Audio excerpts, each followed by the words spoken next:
जय Hind friends.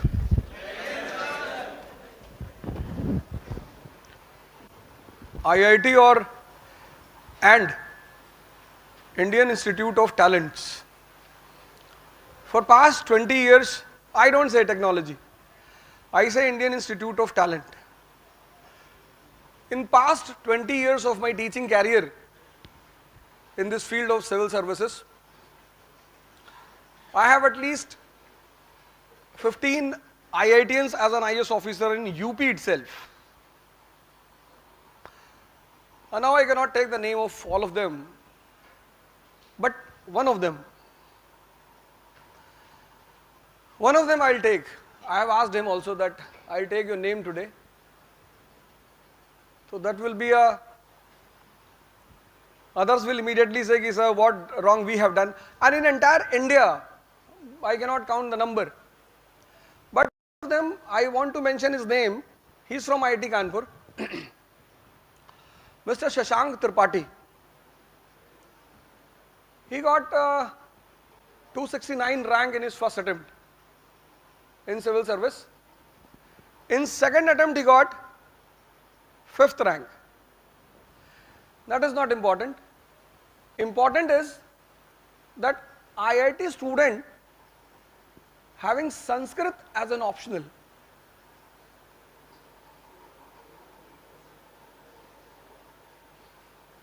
Sanskrit optional is not easy for those people who have done MA in Sanskrit from reputed institutions in India.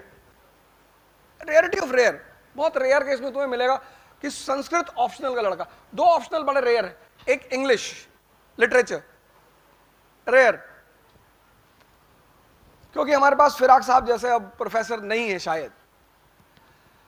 Firaq Gorakhpuri साहब English के professor थे, वो कहते थे हिंदुस्तान में सिर्फ 1.5 लोगों को इंग्लिश आती है, एक मुझे आती है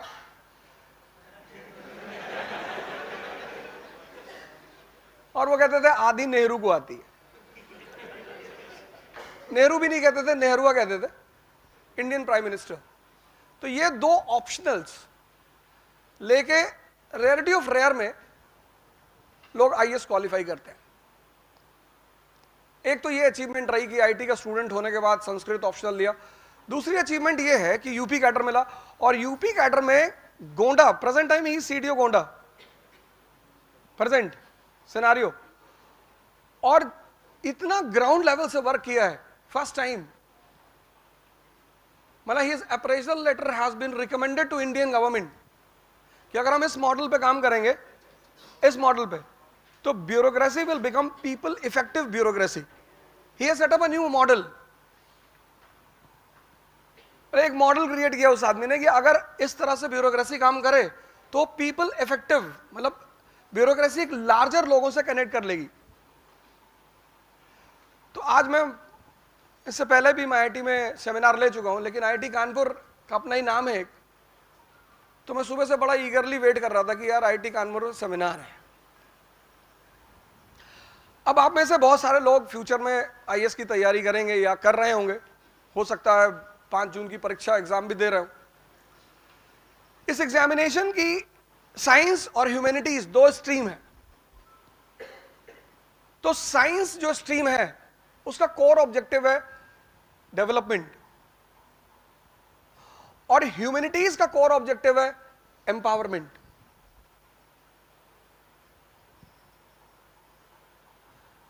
you got my point?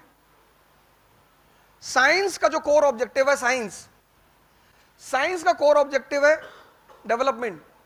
But development for what? Development for what? Development किसके लिए? Development for empowerment. और जहां भी टेक्नोलॉजी, आज पूरी दुनिया को हम दो पार्ट में डिवाइड कर सकते हैं। एक पार्ट जो साइंस एंड टेक्नोलॉजी को सबसे ज्यादा प्रायोरिटी देते हैं, अकॉर्डिंग अलोंग साइड, मतलब साथ में ह्यूमैनिटीज के साथ, they are very powerful countries.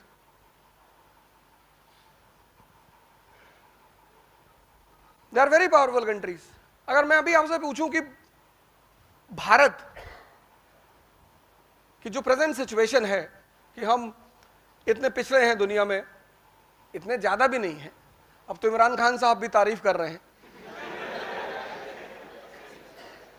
और ये बड़ी डेवलपमेंट है हमारी, मतलब इससे बड़ी अचीवमेंट तो हो ही नहीं सकती। पता नहीं प्रेम से कर रहे हैं या डर के कर रहे हैं, लेकिन कर रहे हैं। तो रिसोर्सेस होने के बावजूद अगर आपसे यह सवाल किया जाए कि what is the main reason for backwardness of India, तो what will be your answer? If you want to answer, just raise your hand, I will connect with you. What will be your answer? Any, only one reason.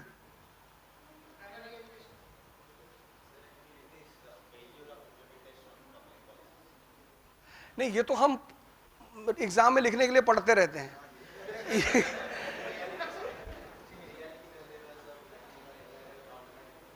ना, exactly, it's a problem. अच्छा, शायद मेरा question पकड़ नहीं पाए। मैं ये कह रहा हूं कि जैसे जर्मनी है, Germany is a country which fought 2 world wars. Germany got destroyed in 1918. Germany got devastated in 1945.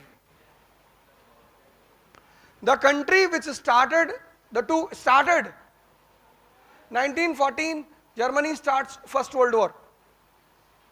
Germany attacks Belgium and the World War starts. 1939, Germany attacks Poland. Second World War starts. In the First World War, Germany was destroyed. In the Second World War, Germany was devastated. But today, Germany is a power in Europe. Power.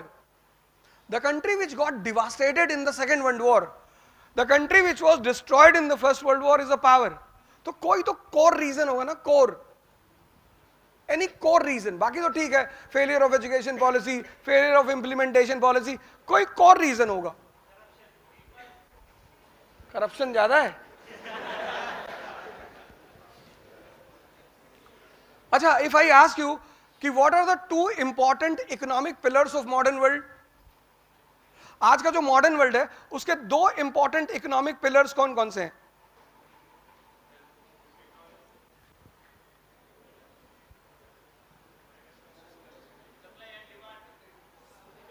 Supply and demand तो यार pre modern world में भी था। और supply किसकी? Modern world, modern. The 2 pillars of development in modern world,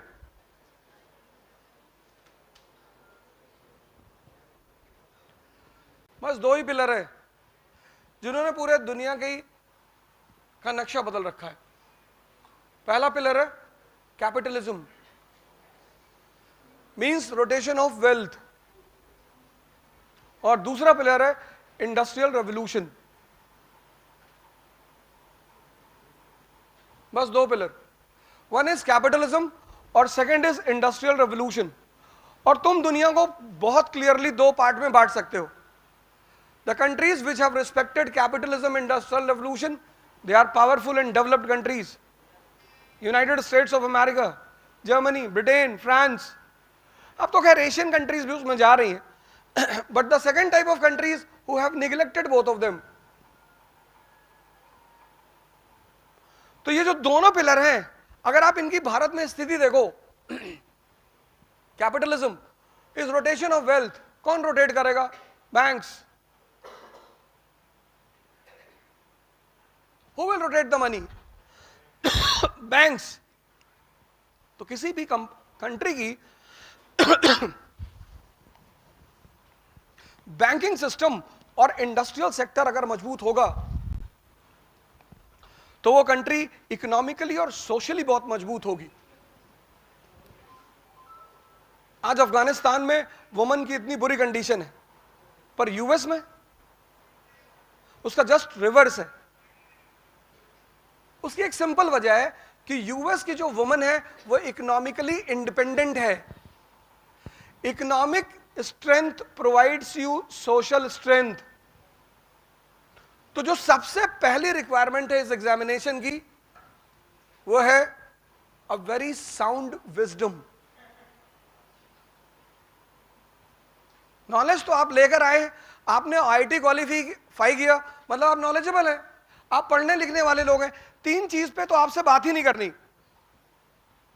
पहली जो 3 basic eligibility है यूपीएससी प्रिपरेशन की, उस पे तो आपसे कोई बात ही नहीं करनी।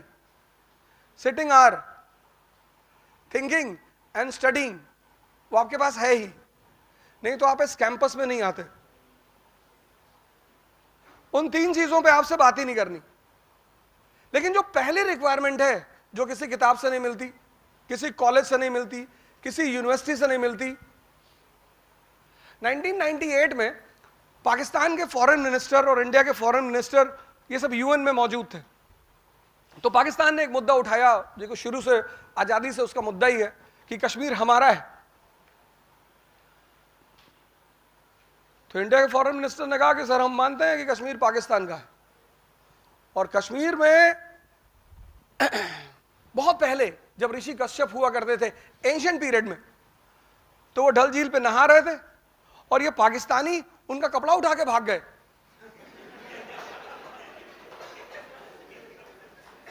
आज से 2000 साल पहले। तो उन्होंने कहा सर हम बिल्कुल मानते हैं सर 2000 साल पहले ऋषि कश्यप जिनके नाम पे कश्मीर का नाम पड़ा, वो नहा रहे थे डल झील में, और ये पाकिस्तानी आए और ये उनका कपड़ा लेके भाग गए। तो पाकिस्तान के फॉरेन मिनिस्टर ने कहा कि आपका दिमाग खराब है, 2000 साल पहले तो पाकिस्तान था ही नहीं।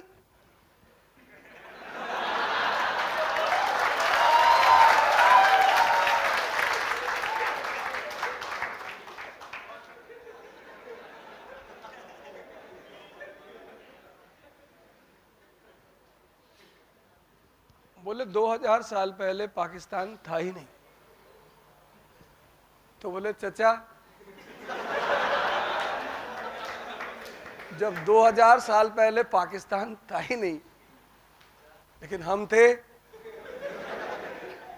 तो तुम किस बेसिस पे कश्मीर पे क्लेम करते हो? This is the requirement of bureaucracy, wisdom. ये किसी कॉलेज में नहीं मिलती, नहीं तो सारे अमीर लोग अपने बच्चों को दे देते। अगर 4 चीजें बाजार में मिलती तो अमीर हमेशा अमीर रहते और गरीब हमेशा गरीब रहता। उसमें से पहली चीज है विजडम।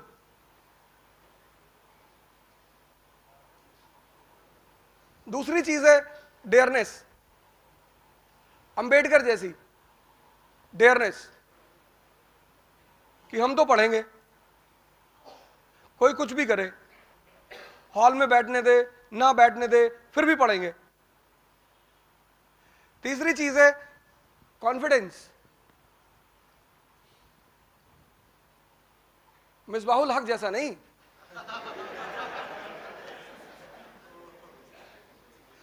धोनी जैसा कॉन्फिडेंस। और चौथी चीज है एंथुसियाज्म। ये 4 चीजें हैं, और अगर ये 4 चीजें आपके पास हैं और जिनके पास एक भी रही उसकी कोई ना कोई पोजीशन दुनिया में जरूर रही, और जिसके पास चारों रही उन्होंने तो उंगली उठाई और आसमान। जिनके पास 4, और ये 4 चीजें ना तो किसी स्कूल में मिलती हैं, ना किसी कॉलेज में मिलती हैं, ना किसी यूनिवर्सिटी में मिलती हैं, और ना किसी मॉल में मिलती हैं। अगर ये 4 मिल रही होती तो अमीर हमेशा अमीर होते और गरीब हमेशा गरीब होते, क्योंकि अमीर इसको मोनोपोलाइज कर लेता। तो पहली रिक्वायरमेंट, जो पहली चीज, और विजडम डेवलप करने का सबसे आसान तरीका, सबसे आसान, सिर्फ नहीं आसान, सबसे आसान तरीका है एजुकेशन। इसका मतलब यह नहीं कि जो एजुकेटेड नहीं है उनके पास विजडम नहीं है। ऐसे बड़े सारे लोग हिस्ट्री में हैं। कबीर एक आदमी आया, उनसे कहा कि साहब शादी करनी चाहिए या नहीं करनी चाहिए? बोले कल आना फिर बताएंगे। उसने कहा यार आज ही बता दो यार, 50 किलोमीटर चल के आए। बोले कल आओ, कल आना 12 बजे दोपहर में, और मई का महीना, बनारस 12 बजे दोपहर, आफ्टरनून, सूरज सर पे चमक रहा होता है, बोले 12 बजे ही आना। तो जब वो उनके घर पहुंचा, वो आदमी बुलाया बाहर कबीर को, बोला बताइए आपने कल बुलाया था कि मैंने पूछा था आपसे शादी करें या ना करें। बोले रुको यार, इतने इंपेशेंट क्यों हो रहे हो, बता रहे हैं ना। फिर उन्होंने अपने बीवी को आवाज लगाई,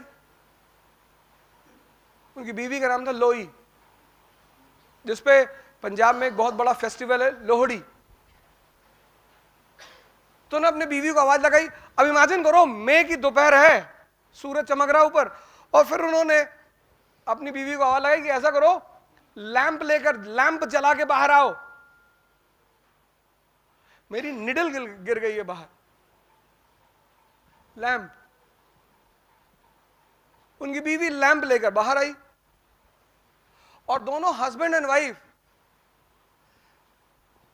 झोपड़ी के बाहर निडल खोजने लगे। तो उस आदमी ने जाके कहा कि भैया, बोले क्या? बोले तुम दोनों पागल हो। ये क्या कर रहे हो यार? बोले तुम समझे नहीं ना, तुम्हारा कॉमन सेंस कम है। मैं तुम्हें जवाब दे रहा था कि अगर इतना भरोसा है एक दूसरे पर तो करनी चाहिए।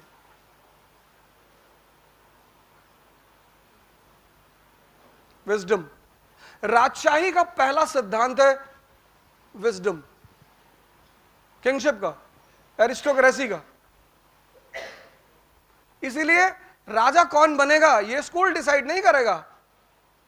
हो सकता है मोदी जी से क्लास 4th में, जैसे हमारे टीचरों ने पूछा था, टीचर पूछते ही है कि बड़े होकर लोग क्या बनेंगे, तो एक रो तो पूरी इंजीनियर बन जाती है।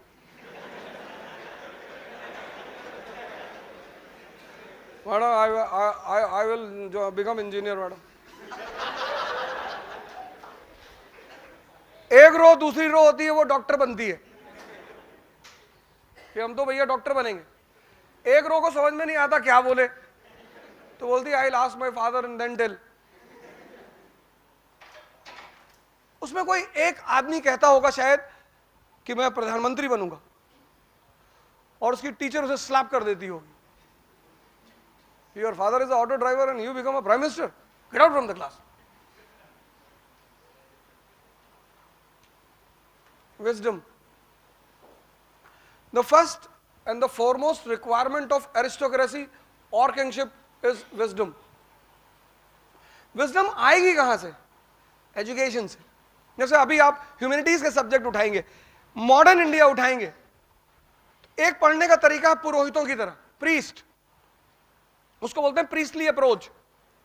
पढ़े जा रहे हैं,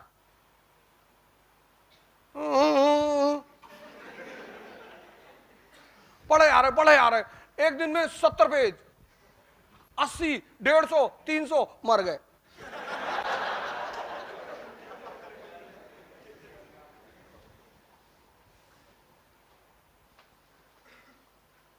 एक होता है सेंटली अप्रोच। पढ़ने के दो अप्रोच है, एक है प्रीस्टली अप्रोच, आप बहुत पढ़ते हैं, आपको आता कुछ नहीं। जब बहुत सारे लोग आते हैं जब हमारे यहाँ काउंसलिंग करने, और या मैं सेमिनार लेता हूं, तो लोग मुझसे कहते हैं sir I want to qualify IAS in 1 attempt. Very good, you qualify in half attempt. No sir, I can not wait for more than a year. Why? Sir my girlfriend will be married sir.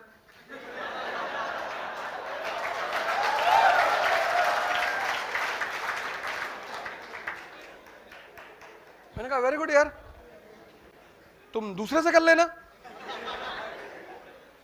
Sir you don't have a feeling sir.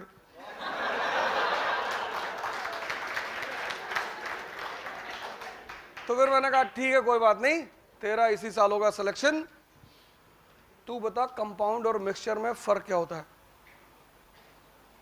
कह रहा compound is a mixture of elements.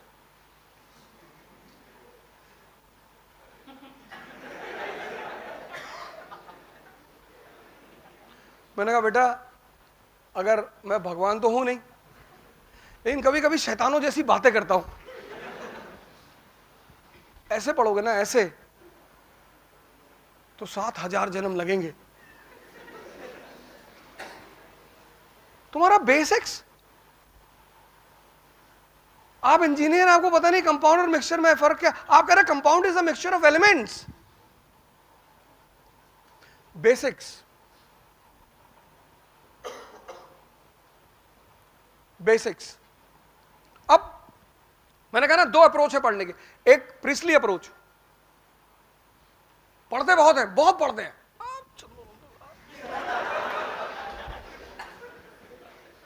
पता कुछ नहीं।